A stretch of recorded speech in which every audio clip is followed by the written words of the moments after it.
శ్రీ మహాసరస్వత్యై నమః. శ్రీ శారద గురుభ్యో నమః. ఆదిదేవుడు మహాగణపతిని పూజిస్తే సమస్త వేదాలలో ఉన్నటువంటి స్వరూపమైన 33 కోటి సురశ్రేణులను పూజించినట్టే. మరి మట్టి గణపతినే పూజిద్దాం, పర్యావరణాన్ని రక్షిద్దామని చెప్పి మన ఇందూరు జిల్లాలో గత పుష్కర కాలం 12 సంవత్సరాల నుంచి K6 GTPL సంస్థ వాళ్ళు ఈ ఏదైతే నినాదంతో ప్రతి సంవత్సరం 20,000 మట్టి గణపతులను పంపిణీ చేయడం ఏదైతే ఉన్నదో, మరి ఇది తెలంగాణ అంతటా, ఆంధ్రప్రదేశ్ అంతటా కూడా వ్యాపించి మట్టి గణపతులను పూజించేటువంటి ఆచారానికి శ్రీకారం చుట్టారు అని చెప్పడంలో అతిశయోక్తి లేదు.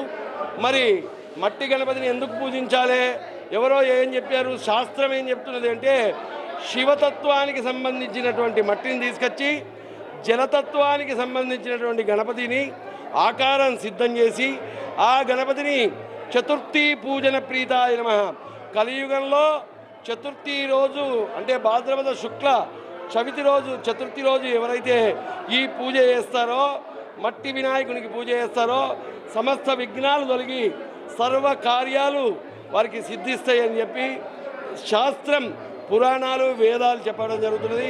గణపతి యొక్క స్వరూపం ఏందయ్యా అంటే 7,000 కోట్ల మంత్రాల యొక్క స్వరూపమే గణపతి.